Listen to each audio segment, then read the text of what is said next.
বীৰাংগনাই জয় কৰিলে এভাৰেষ্ট।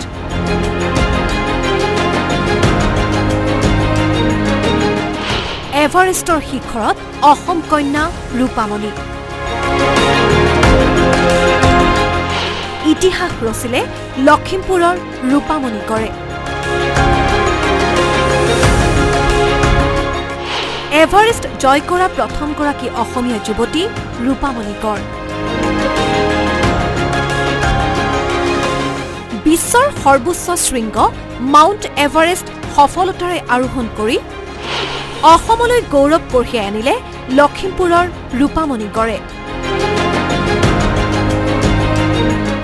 ভাৰত তিব্বত সীমা আৰক্ষী ITBPৰ নেতৃত্বত চলোৱা এই অভিযানত আন সহযোগীৰ সৈতে 21 এপ্ৰিলত যাত্ৰা আৰম্ভ কৰিছিল ৰূপামণি আৰু সতীৰ্থসকলে।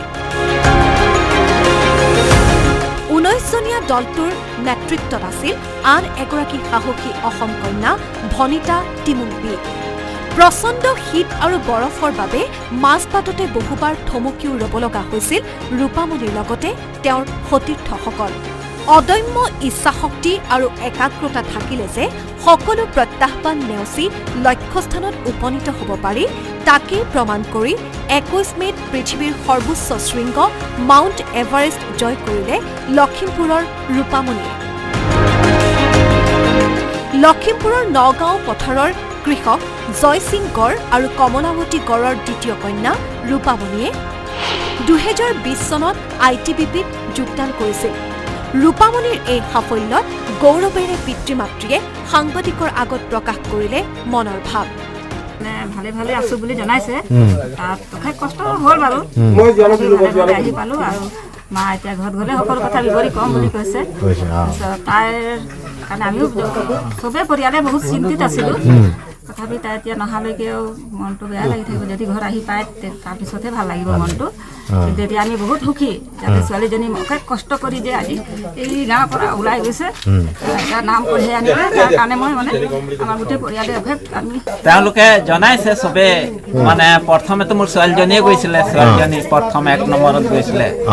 তাততো চেৰপা আই থাকে, তাৰ লগতে গৈছিলে। তাৰপিছত তাই ৰাতিপুৱা 7টা মানত পাইছিলে ছোৱালীজনী আমাৰ।